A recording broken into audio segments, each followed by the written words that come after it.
j'aimerais répondre à la question de savoir quelles sont les compétences nécessaires pour devenir un bon traducteur indépendant. Bonjour et bienvenue sur ma chaîne, j'espère que vous vous portez bien. Ceci est la vidéo numéro 4 de ma série Back to Basics dans laquelle je réponds aux questions que vous vous posez sûrement si vous pensez à devenir traducteur ou traductrice freelance. Dans le terme traducteur indépendant, on a traducteur et indépendant. Ce sont deux choses qui demandent deux types de compétences, pas forcément diamétralement opposés, mais complémentaires. Alors, pour être un bon traducteur, je pense qu'il faut être quelqu'un de curieux. Je sais que la curiosité en général est considérée comme un mauvais défaut, mais dans le cadre de la traduction, quand on est un traducteur, on doit être curieux parce que notre travail consiste à 90% à faire des recherches. On va faire des recherches aussi bien dans sa tête que dans des livres, que sur internet, que partout. Donc il faut aimer ça, il faut aimer farfouiller pour aller trouver la bonne correspondance, il faut farfouiller pour bien comprendre le sens d'un terme, il faut farfouiller pour trouver des références. Donc je pense que c'est l'une des choses qu'on ne cite pas forcément, mais qui est, je pense pour moi, très importante quand on pense à devenir traducteur. Donc est-ce que vous êtes curieux? Est-ce que vous aimez faire des recherches? Alors le deuxième point pour moi qui est important quand on veut devenir traducteur indépendant, c'est qu'il faut être quelqu'un de technophile. Alors une personne technophile, c'est une personne qui a une certaine facilité avec les logiciels, les programmes, internet, tout ça, donc tout ce qui est technologie, parce que en étant traducteur à votre propre compte, vous allez tout faire sur internet. Donc vous allez travailler sur internet, ça c'est faire des recherches sur internet et tout, mais vous allez également acheter des logiciels, vous allez devoir apprendre à travailler avec des logiciels avec lesquels vous n'avez jamais travaillé de votre vie, dont vous n'avez peut-être jamais entendu parler jusqu'à ce moment-là. Donc vous allez avoir des clients qui vont travailler avec leur propre logiciel que vous ne connaissez peut-être pas, et on va vous envoyer un projet et vous dire voilà, il faut que vous travailliez en ligne sur ce serveur-là, ou que vous vous connectiez à tel serveur ou au serveur du client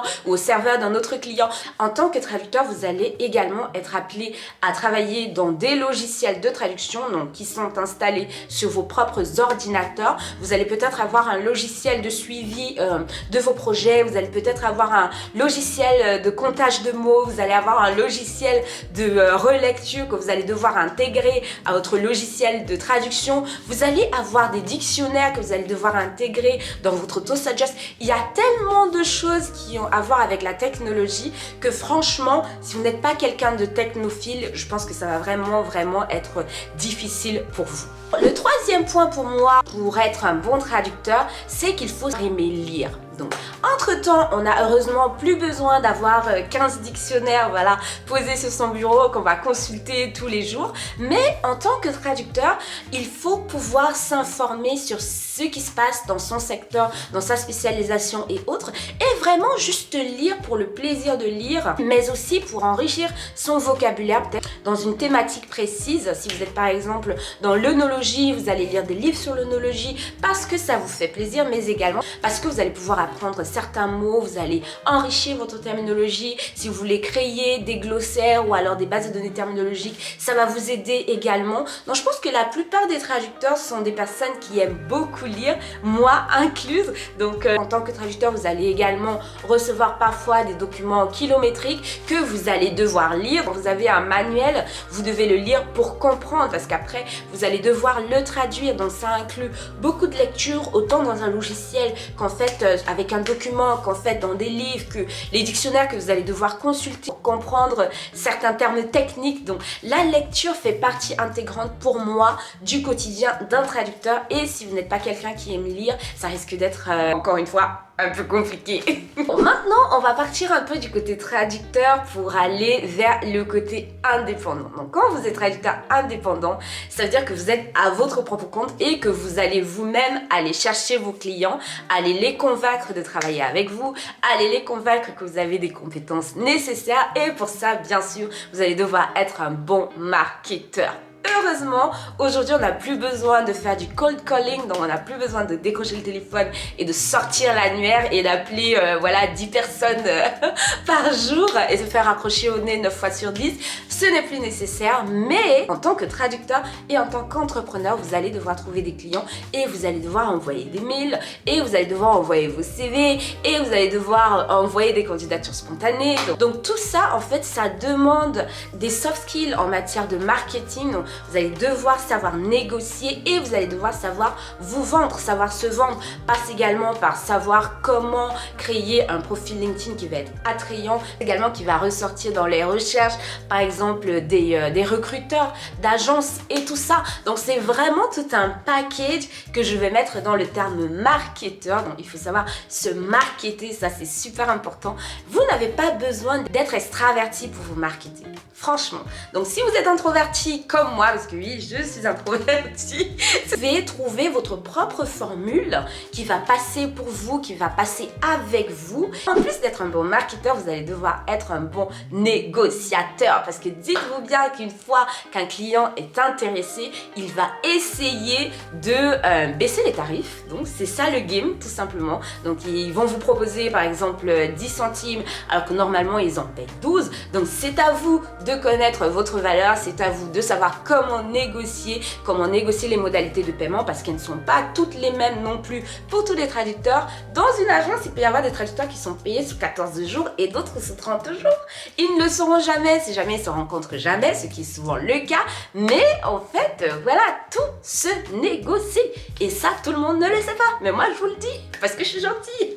Donc voilà, n'hésitez pas à négocier. Dites-vous bien que quand vous allez rencontrer un client ou alors quand vous discutez avec un client, vous êtes un entrepreneur. Vous également, vous êtes une entreprise et vous essayez de arrondir vos marges. Voilà. Savoir négocier, c'est quelque chose dont vous allez avoir besoin. Donc si vous n'êtes pas un bon négociateur, avant d'immatriculer votre entreprise, commencez déjà à réfléchir à comment vous allez travailler sur ce côté-là. L'autre compétence qui pour moi est très importante quand on veut devenir traducteur freelance, c'est qu'il faut être quelqu'un d'organisé. Alors l'organisation, c'est le A ou O, comme on dit, quand on est à son propre compte, surtout quand on est traducteur. Parce que quand vous allez commencer, vous aurez un petit projet par-ci par-là, mais au fur et à mesure que le temps va passer, vous allez commencer à gérer 5 projets de 3 clients différents en une semaine et gérer en même temps votre quotidien.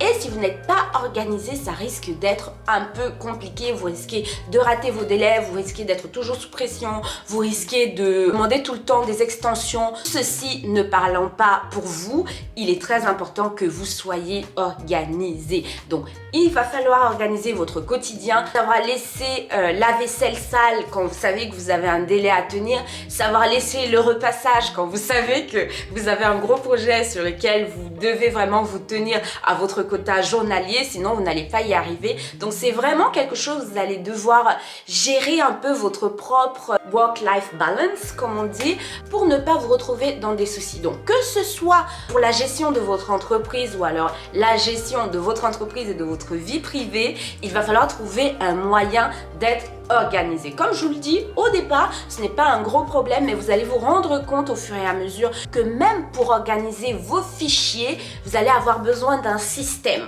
Par exemple, vous avez 5 clients, vous allez devoir avoir des fichiers pour chacun des clients, créer des sous-fichiers pour les mois, pour chaque projet, ainsi de suite. Et dans le projet, vous créez le fichier pour les documents entrants et un autre pour les documents sortants. C'est toute une organisation que vous allez devoir mettre en place pour pouvoir vous en sortir. Et si vous n'êtes pas quelqu'un d'organisé, ça va pas aller.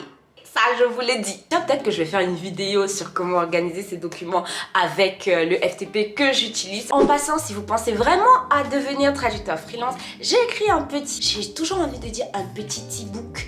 Mais c'est bizarre, hein? Ça sonne bizarre. J'ai écrit un petit livre numérique en fait qui regroupe 24 questions que vous devez vous poser avant de vous lancer comme traducteur freelance. Et ce livre numérique est gratuit, vous pouvez le télécharger, je vais vous laisser le lien dans la barre d'infos. Donc c'est quelque chose de super sympa, c'est sur 2 pages, c'est pas très long, donc n'hésitez pas à aller le télécharger et à y jeter un coup d'œil. Par ailleurs, si vous aimez la série Back to Basics, n'hésitez pas à vous abonner pour ne pas rater les prochaines vidéos. Donc comme vous le voyez, devenir traducteur freelance n'est pas un long fleuve tranquille. Vous allez avoir besoin de beaucoup plus que vos compétences en anglais, en français, en allemand, en chinois, en japonais. Il y a des compétences dont vous allez avoir besoin. Si vous ne les avez pas encore ou que vous pensez qu'elles ne sont pas assez développées, je vous invite vraiment à travailler dessus parce que ce sont des choses dont vous allez avoir besoin. Voilà, nous sommes arrivés à la fin de cette vidéo. Je vous donne rendez-vous à la prochaine vidéo et d'ici là, je vous souhaite de passer une très bonne journée ou une très bonne soirée, dépendant de quand vous allez regarder cette vidéo. Et moi, je vous dis à très bientôt.